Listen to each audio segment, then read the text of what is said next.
Total box office ना ही कोई नहीं अवार्ड। कंपैरिजन से अगर शुरू करें तो इंडियन फिल्म इंडस्ट्री और लॉलीवुड, जो कि पाकिस्तान की फिल्म इंडस्ट्री को बोला जाता है, सेम लीग में है ही नहीं। वैसे तो ये चाहें तो एरोप्लेन को पेपर प्लेन बनाकर उड़ा दें, पर कभी कभी actor Rajinikanth too likes to travel like us mere mortals. तो इंडिया में इस वक्त तकरीबन 9000 सिनेमा स्क्रीन्स हैं, वही पूरे पाकिस्तान में total number of screens are 150। मैं दिल्ली से हूँ इसलिए मुझे पता है, लेकिन जिनको नहीं पता उन्हें बता दूं कि दिल्ली में हिंदू कॉलेज में, Delhi university, there is a tree called the virgin tree, जहाँ दमदमी माई की पूजा होती है।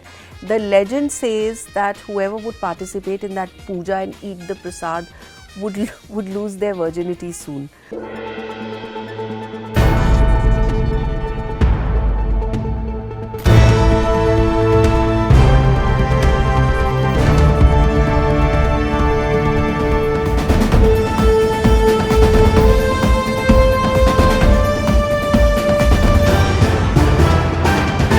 The Right Angle with Sonal Kalra.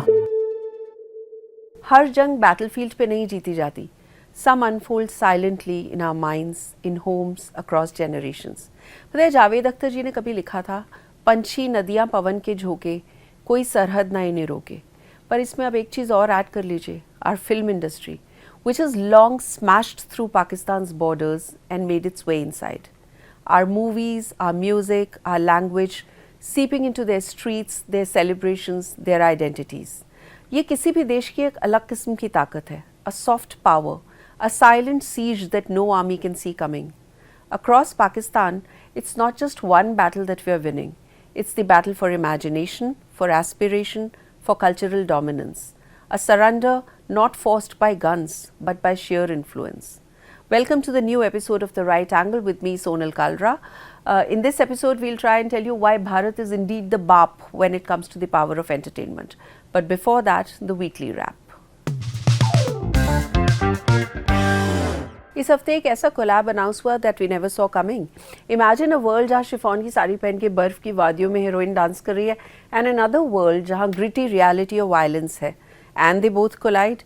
So one of Hollywood's biggest filmmakers, Martin Scorsese, has joined hands with filmmaker Karan Johar as the executive producer of his upcoming film Homebound. Film में star कर रहे हैं जानवी कपूर, ईशान खट्टर और Vishal Jethwa, and it's directed by Neeraj Ghaywan. वैसे तो ये चाहें तो एरोप्लेन को पेपर प्लेन बनाकर उड़ा दें, पर कभी कभी actor Rajinikanth too likes to travel like us mere mortals. एक वीडियो इस हफ्ते वायरल हुआ of the superstar travelling economy class recently. उनके प्लेन में घुसते ही सारे पैसेंजर्स बहुत ज़्यादा चीयर करने लगे, and Rajni ji acknowledge them with a smile. Pahalgam attack ने हम सबको अपसेट किया है. ये पिछला हफ्ता जिस दर्द और गुस्से से गुजरा है, उससे एक बात तो कंफर्म हो जाती है कि nation comes first for all of us.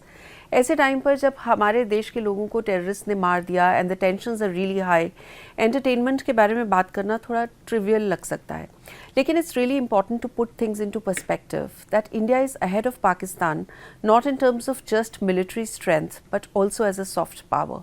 Already अरबों के कर्जे में डूबे हुए उस देश की तो एंटरटेनमेंट इंडस्ट्री भी हमारी यानी इंडियन फिल्म इंडस्ट्री और स्पेसिफिकली बॉलीवुड की वजह से चल रही है.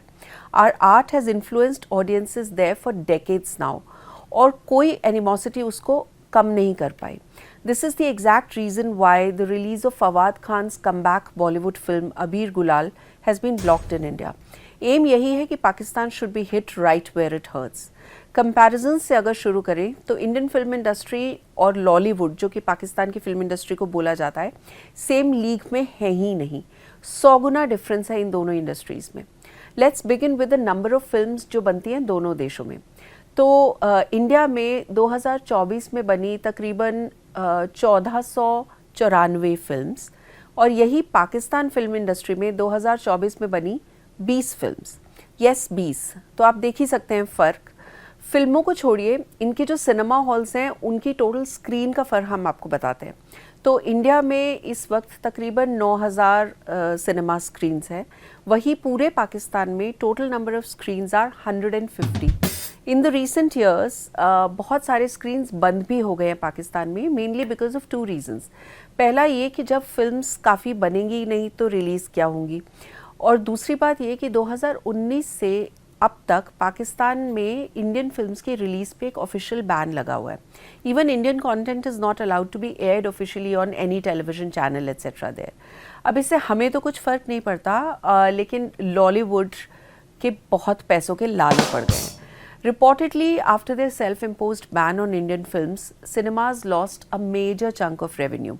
इसका इंटर्न इम्पैक्ट पड़ा उनके जो प्रोजेक्ट्स, जो फिल्में पाकिस्तान में बनती हैं, क्योंकि उनके पास फंड्स ही नहीं बचे फिल्में बनाने के लिए. Even the actors and film makers of Pakistan have said time and again कि जब से इंडियन फिल्म्स बंद हुई हैं उनकी एंटरटेनमेंट ऑलमोस्ट खत्म सी हो गई है.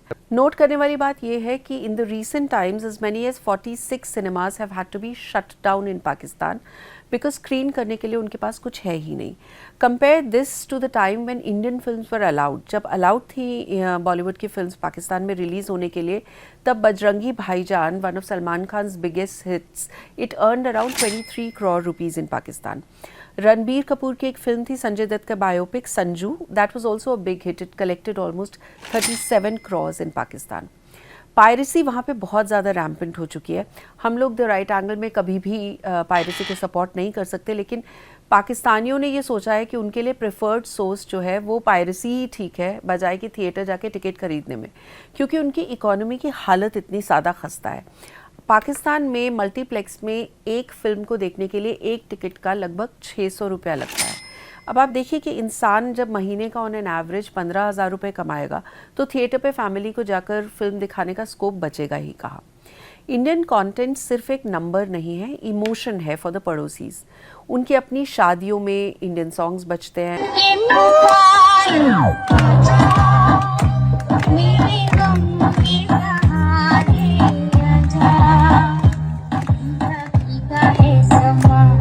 उनके स्कूल्स और कॉलेजेस के फेयरवेल पार्टीज में कौन सा म्यूजिक बजता है? बॉलीवुड म्यूजिक. वो लोग सब बॉलीवुड कैरेक्टर्स की तरह ड्रेसअप होकर आते हैं अपनी पार्टीज में. इतनी ज़्यादा थी ये सब पॉपुलैरिटी कि उन्हें हमारे गानों पर भी बैन लगाना पड़ा अपने कॉलेजेस में. आई मीन, अगर आपको नहीं पता तो मैं आपको बता दूं कि पाकिस्तान के कई कॉलेजेस में, यूनिवर्सिटीज़ में इस वक्त इंडियन गाने बजाना at parties and events is officially banned. लगता है इसी को हमारे इस एपिसोड का रॉफल मोमेंट समझ लेना चाहिए था. तो पाकिस्तान की जो डिपेंडेंस है on Indian films and Indian film industry, उसके बारे में हमने बात की फिल्म मेकर विवेक अग्निहोत्री से, जिन्होंने कश्मीर फाइल्स जैसी फिल्में बनाई हैं. देखिए विवेक का क्या कहना है. मैं लेट 90s में पाकिस्तान गया था और मैंने खुद देखा वहां पे कि अगर बॉलीवुड म्यूजिक, खास तौर पे हिंदी म्यूजिक, और अगर हमारी हिंदी फिल्में आप पाकिस्तान में से निकाल दें तो उनका एंटरटेनमेंट का जरिया लगभग निल हो जाएगा. क्योंकि जो पाकिस्तानी लोग हैं वो पाकिस्तानी फिल्में नहीं देखते हैं, वो हमारी हिंदी की फिल्में देखते हैं, वो हिंदी के गाने सुनते हैं. वहाँ सारी शादियों में, सारे पार्टीज में, सारे प्रोग्राम्स में हमारी ही फिल्मों के गानों पे डांस होते हैं. वहाँ अंताक्षरी हमारे ही फिल्मों के गानों से की जाती है. तो पाकिस्तान जो है वहाँ अभी भी उनकी जो रूह है उसके अंदर हिंदुस्तान का म्यूजिक, हिंदुस्तान की फिल्में, हिंदुस्तान का लिटरेचर, हिंदुस्तान का कल्चर भी शामिल है. तो जब हिंदी फिल्मों को बंद कर दिया गया वहाँ पे, तब से आप देखिए वहाँ पे थिएटर्स जो हैं उनकी संख्या कम हो गई. जो सिनेमा गोइंग जो फ्रीक्वेंसी है, जो पहले लगभग 3 टाइम्स अ मंथ होती थी, वो गिर के एकदम से कम हो गई. और सिर्फ इतना ही नहीं हुआ, जो पाकिस्तान का अपना डोमेस्टिक सिनेमा था वो भी पूरी तरह से तबाह हो गया. तो और जो बनता भी है, जो आप देखते हैं, जो कुछ, वो सारा दुबई बेस्ड है, वो पाकिस्तान बेस्ड नहीं है. बहुत सारे उनके जो प्रोड्यूसर्स वगैरह हैं उनको लंदन से पैसा आता है. तो मेरा कहने का मतलब ये है कि विदाउट इंडियन सिनेमा, खास तौर पे हिंदी का जो सिनेमा है, कुछ हद तक थोड़ा बहुत पंजाबी का सिनेमा, उसके बिना पाकिस्तान में एंटरटेनमेंट का कोई जरिया नहीं है. क्योंकि बाकी चीज़ों तो वो वहाँ पे डांस शोज तो होते नहीं हैं, संगीत को अच्छा नहीं माना जाता है, और शराब पे भी प्रतिबंध है. तो लोग पार्टी करें तो कैसे करें. तो the only source, now they don't have that source any more. ऐसी सिचुएशन में जहां इंडियन फिल्म स्टार्स की बहुत ज़्यादा फ़ैन फॉलोइंग है और हमारा कंटेंट इतना हेविली कंज्यूम किया जाता है बॉर्डर के उस पार, तो बॉक्स ऑफिस के बारे में भी बात करते हैं। ऑल्दो ये बात करना थोड़ा मजाक लगेगा जब मैं आपको नंबर्स बताऊंगी। उनके जो 2024 की टोटल बॉक्स ऑफिस कलेक्शन है पाकिस्तान की, वो हमारे इंडिया की एक एवरेज हिट फिल्म रिलीज़ के पहले दिन पर कमा लेती है। पाकिस्तान का total box office earning last year in 2024 was 70 crore रुपए। ये सब हम कन्वर्ट करके बता रहे हैं आपको इंडियन करेंसी के हिसाब से 70 करोड़ रुपए। और ये इंटरनेशनल कलेक्शंस का भी फिगर मिलाकर मैं बता रही हूँ आपको। वहीं 2024 में जो हिंदी फिल्म स्त्री आई, उसने पहले दिन में कितना पैसा कमाया? 60 करोड़ रुपए। वो स्त्री है, कुछ भी कर सकती है। टोटल बॉक्स ऑफिस कलेक्शन की तो इस वक्त मैं फिर बात ना ही करूं तो बेटर होगा। पाकिस्तान के अपने स्टार्स को भी डिपेंड करना पड़ता है इंडिया पर for more reach and for better money. Pakistan के कुछ जो इंडिया में जाने जाते हैं स्टार्स, आतिफ असलम, राहत फ़तेह अली खान, अली जाफ़र, फवाद खान, इनको जो सब भी ग्लोबल फेम और पॉपुलैरिटी मिली है उसमें कहीं ना कहीं इंडियन कनेक्शन का बहुत बड़ा हाथ है। सिंगर आतिफ असलम के जो सबसे ज़्यादा जाने माने गाने हैं उनमें इंडियन गानों का बहुत बड़ा रोल है। तू जाने ना फ्रॉम अजब प्रेम की गजब कहानी, पहली नज़र में from race. Similarly, actor Fawad Khan found a big fan following outside of Pakistan जब उनका शो ज़िंदगी गुलजार है इंडिया में 2014 में आना शुरू हुआ। उसके बाद Fawad starred in Hindi film such as Khoobsurat and Kapoor and sons. Actress Mahira Khan जो पाकिस्तान से है, she also received international attention only when she got a chance to audition and become Shahrukh Khan's leading heroine in the 2016 film Raees. In fact एक इवेंट पे माहिरा ने खुद बताया कि कैसे SRK के साथ उनके काम करने को उनकी पूरी फैमिली ने बहुत बहुत बड़े तरीके से लिया। Just take a look at this clip. Happen in my house is very funny क्योंकि मैंने सबको एक राउंड अप किया, अम्मा, अब्बा, मेरे भाई, सबको। बहुत देर रात थी, मैंने कहा वो I have to tell you guys something. मैंने कहा हाँ ये वो। मैंने कहा वो मैं एक फ़िल्म करना चाह रही हूँ इंडिया में। अम्मा से what are you talking about, what is it? And Abba's like, अच्छा आगे बोलो, it sounds like I'm just getting out of here. So everyone, no one cared. I was like, please just sit, I have to tell you this. And like, okay. I said, it's with Shah Rukh Khan. My mother went, Meh. अब आते हैं earnings पे। पाकिस्तान के पास टमाटर खरीदने के पैसे नहीं है तो वो अपने फिल्म स्टार्स को पैसे कहाँ से देंगे? यहाँ पर बॉलीवुड में जहाँ हमारे top actors Shahrukh Khan, Akshay Kumar, Salman Khan and even younger stars like Ranbir Kapoor earn nowhere less than 100 crore rupees per film, Pakistan के top actors like Fawad Khan, Mahira, Humayun Saeed earn 2 to 3 crore for every film. Pakistan की फिल्म इंडस्ट्री से बड़ा तो उनकी है ड्रामा इंडस्ट्री। मतलब वो वाला ड्रामा नहीं जो उनके पॉलिटिशियंस करते हैं, बट उन लोग अपने टीवी सीरियल्स को ड्रामा बोलते हैं। एक्टर्स जैसे हमारे यहाँ पर अनऑफिशियली क्लासिफाई किए जाते हैं कि वो टीवी एक्टर हैं या वो OTT एक्टर हैं, पाकिस्तान में ऐसा नहीं है क्योंकि उनके फिल्म स्टार्स को भी पैसे कमाने के लिए अपना ड्रामा इंडस्ट्री में काम करना पड़ता है तो सस्टेन देमसेल्व्स। वहाँ पर उन्हें तकरीबन मिलते हैं 1 से 2 लाख रुपए पर एपिसोड। तो ये सब तो पैसों की बात हो गई। Film making to begin with is something जो पाकिस्तान अपने रिसोर्सेज के साथ नहीं कर पाता। एक्टर हुमायूं सईद ने दिसंबर 2022 में हिंदुस्तान टाइम्स को एक इंटरव्यू दिया था जिसमें उन्होंने बताया था कि पाकिस्तानी फिल्म्स का जो पूरा पोस्ट प्रोडक्शन का जो काम है वो भी आउटसोर्स होता है। ऐसा इसलिए because they do not have the required resources and the required infrastructure to do it in their own country. Drama हमारी स्ट्रेंथ है फिल्मों से ज़्यादा। हमने क्राफ्ट जो भी किया है वो हिंदी फिल्मों से देखा है, ऐसा हुमायूं सईद ने उस इंटरव्यू में कहा। साउंड डिपार्टमेंट टेक्निकली हमसे ज़्यादा स्ट्रॉन्ग है इंडिया का। अभी भी फिल्म्स में साउंड हम इंडिया से ही करवाते हैं, हमारे इतने स्टूडियोज़ हैं ही नहीं। थिएटर्स और टीवी के बाद अगर मैं OTT की बात करूं तो उसमें भी Pakistan is obsessed with Bollywood. Netflix released a list of the recently trending movies border par and it was dominated by Hindi films. सबसे टॉप पर पिछले हफ्ते तक थी विकी कौशल की छावा, शाहिद कपूर की देवा और उस लिस्ट में और भी टाइटल्स थे जैसे Azaad and in fact a Tamil film Test. To sum it up, हम सिर्फ हवाबाजी में विश्वास नहीं रखते, फैक्ट्स में बात करते हैं। मीडिया में आकर बैन्स की अनाउंसमेंट करना और अपने ही लोगों को डर में रखना come on Pakistan, you can do better than that. आपके अपने लोग मीम्स बनाकर ये प्रूव कर रहे हैं कि अपने गरीब मुल्क पे उन्हें खुद भी हंसी आ रही है, और सबसे इंटरेस्टिंग बात यह है कि वो मीम्स में भी वो बॉलीवुड फिल्म्स का इस्तेमाल कर रहे हैं। टू सम इट अप, लोग कहते हैं फिल्में 3 चीज़ों से चलती हैं, एंटरटेनमेंट, एंटरटेनमेंट, एंटरटेनमेंट, बट हम ये बता रहे हैं कि फिल्में पैसों से भी चलती हैं, जो फ़िलहाल आपके पास नहीं है, और एंटरटेनमेंट के लिए आपकी पूरी डिपेंडेंस है नियरली ऑन बॉलीवुड फिल्म्स। तो इस बात को थोड़ा याद रखिएगा जब आप अपने एंटरटेनमेंट इंडस्ट्री की बातें करते हैं तो। और एक बात और भी याद रखिए प्लीज़, इंडिया नहीं होता जब आप मजाक भी उड़ाएं, इंडिया होता है। इस हफ्ते के हमारे न्यूज़ मेकर हैं एक्टर परेश रावल, जिन्होंने अपनी हाल ही की एक इंटरव्यू में कुछ ऐसा कह दिया जिसको सुन के खलबली मच गई। उन्होंने ललन टॉप को एक इंटरव्यू दिया जिसमें उन्होंने कहा कि उनकी नी में कुछ प्रॉब्लम, घुटने में कुछ इंजरी हुई थी, लेकिन परेश की इस रेवलेशन पे मेडिकल कम्युनिटी के बहुत सारे रिएक्शंस आए, जिसमें से कुछ रिएक्शंस हम आपको दिखा रहे हैं। इस हफ्ते का रॉफल मोमेंट हमें दे दिया है पाकिस्तान ओरिजिन के singer music composer Adnan Sami ने। He became a naturalised citizen of India in 2016। तो जब कभी उनके अब इंडियन पेट्रियाटिज्म पे कभी कोई सवाल उठाता है तो उन्हें अच्छा नहीं लगता। तो पाकिस्तान के फॉर्मर मिनिस्टर फवाद हुसैन ने एक पंगा मोल ले लिया जब उन्होंने उन्हें अदनान सामी को टॉन्ट किया on X in reply to a tweet where it was shared that all Pakistani nationals have to leave India after a deadline. छतरी से लेकर बलून, हर चीज़ उनकी इस वॉर ऑफ वर्ड्स में आ गई। तो राइट एंगल के ऋषभ सूरी और निशांत सिंह ने फवाद हुसैन और अदनान सामी की कॉन्वर्सेशन, ट्विटर कॉन्वर्सेशन को रिक्रिएट किया है।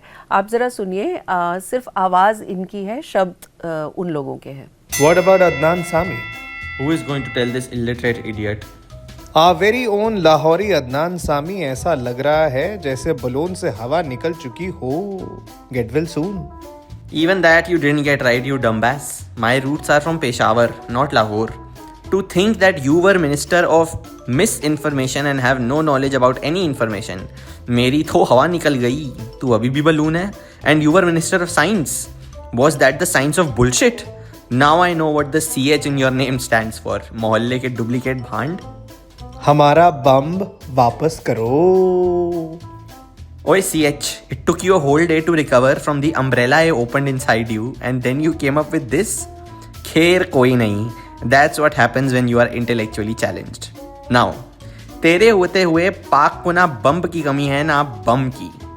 By the way, love the way you run when you are scared. Going to win this one and crosses the line in a wonderful time, 19.42. The big man wreathed in smiles. He's defended his title quite magnificently. He won a... And now we come to My5 presents What's Hot, What's Not. Well, what's hot is perhaps Amitabh Bachchan's unique style of protesting against the Pahalgam terror attack because he's gone blank on his tweets. वो सिर्फ number डाल रहे हैं, उसके आगे कुछ नहीं लिख रहे उस दिन से, जिस दिन से पहलगाम टेरर अटैक हुआ है। इसके चलते बहुत लोगों को समझ में नहीं आ रहा है कि वो कुछ स्टेटमेंट देना चाह रहे हैं या he is feeling at a loss of words. What's definitely not hot is Kareena Kapoor hobnobbing and maybe dining with Faraz Manan, who's Pakistan's popular fashion designer, जबकि दोनों कंट्रीज के बीच में इतनी टेंशन चल रही है। What's hot is actor Aamir Khan का finally आगे बढ़ना on his long standing dream of making Mahabharat. अभी आमिर खान ने रिसेंटली एक इंटरव्यू में कहा है कि इस साल वो महाभारत पे काम शुरू कर देंगे। Super hot. What's बहुत ही ज़्यादा हॉट इज़ वैभव सूर्यवंशी, जो 14 साल के प्लेयर है राजस्थान रॉयल्स के, और इस हफ्ते उन्होंने 35 बॉल्स में सेंचुरी बनाई गुजरात टाइटंस के अगेंस्ट, छक्के छुड़ा दिए। It's amazing. एक बार फिर से आपको याद दिला दें कि Vaibhav Suryavanshi is the only player जो IPL स्टार्ट होने के बाद पैदा हुए। What's super hot is the fact that Shahrukh Khan, जो बहुत सालों से उम्मीद रख रहे हैं कि उनके घर मन्नत का रेनोवेशन हो जाएगा, he finally has shifted out with his family to Jackky Bhagnani's Pooja Casa building, जिसका वो 24 लाख रुपए महीने का शाहरुख किराया दे रहे हैं। What's not really hot is the fact that मन्नत के आसपास बहुत सारे छोटे छोटे वेंडर्स हैं जिनका काम इसलिए चलता था क्योंकि लोग शाहरुख खान का घर देखने आते थे बैंड स्टैंड पे, और फिलहाल 2 साल के लिए उनकी कमाई में थोड़ी कमी आ जाएगी। What's hot is that actress Tripti Dimri और उनके बॉयफ्रेंड सैम मर्चेंट ने for the first time same photograph insta story लगाई है, जो शायद एक कदम आगे है in confirming their relationship. What's not hot is, अभी भी उन्होंने कैप्शन में ये कंफर्म नहीं किया है कि वो दोनों एक ही जगह छुट्टी मना रहे हैं. However the photograph that they both put on their Insta stories is the same. इस हफ्ते के वॉट टू वॉच में है रेड 2. अपनी 2018 की हिंदी फिल्म रेड का सीक्वल लेकर आ रहे हैं अजय देवगन, और इस बार उनकी टक्कर हो रही है रितेश देशमुख से. अजय देवगन की वाइफ का रोल प्ले करेंगी actress Vaani Kapoor. The film, as the title suggest, revolves around an income tax raid because Ajay is playing an IRS officer. Film कल रिलीज हो चुकी है on 1st of May in theatres. The second release of this week is actor Sanjay Dutt's horror comedy called The Bhutni. Film के trailer से ऐसा लग रहा है कि उसका वर्जिन ट्री से कुछ लेना देना है. मैं दिल्ली से हूँ इसलिए मुझे पता है, लेकिन जिनको नहीं पता उन्हें बता दूं कि दिल्ली में हिंदू कॉलेज में, Delhi university, there is a tree called the virgin tree, जहाँ दमदमी माई की पूजा होती है. The legend says that whoever would participate in that puja and eat the prasad would lose their virginity soon. इस फिल्म का उससे कितना लेना देना है ये हमें नहीं पता, बट ट्रेलर से देख के ऐसा लगा, so I thought I should give you this trivia. The film clashes with Raid 2. इस हफ्ते की मेरी एक पर्सनल रिकमेंडेशन है Telugu film Court State versus a nobody, जो कि नेटफ्लिक्स पे अवेलेबल है. बहुत ही एनग्रॉसिंग फिल्म है and it revolves around a defence attorney who fights for a teenage client accused of really serious crime. आप देखिएगा इसको जब वक्त मिले. This week's sneak peek is on a film called Tanvi the Great. Actor Anupam Kher is returning to direction after 23 years with this film, और उन्होंने अपने ही acting school की एक टैलेंट शुभांगी को इस फिल्म में लॉन्च किया है. The film's team also boasts of Oscar winners like music composer M.M. Keeravani, और टीजर से कि बहुत ही हार्ट वार्मिंग स्टोरी लग रही है. Here's a sneak peek for you.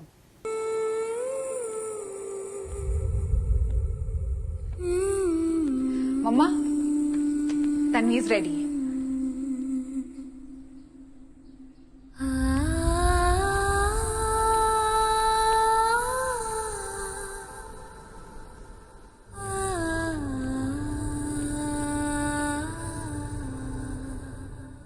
And with this, we come to the end of this week's The Right Angle with me, Sonal Kalra. आप please YouTube पे इसको ज़रूर देखिएगा. हिंदुस्तान टाइम्स, लाइव मिंट और live Hindustan और HT सिटी के YouTube handles पे, और अपना कमेंट ज़रूर छोड़िएगा. अगर मुझे किसी ने पाकिस्तान से आकर इस एपिसोड के लिए ट्रोल करने की कोशिश की तो प्लीज़ उनके लिए भी अपना जवाब तैयार रखिएगा. Thank you so much. Stay blessed, stay good. He is not happy with the smile, but ठीक है जाना. ये मैं हाँ sorry. Now I know that the CH in your name stands for. तो ये पीछे स्क्रीनशॉट आएगा ना, तो उसमें डाला था. अरे पूरी आएंगी, ये वर्ड्स लिखे हुए आएंगे टाइम. ओके, ऐसे हंस रही हो, मैं कैमरा को देख.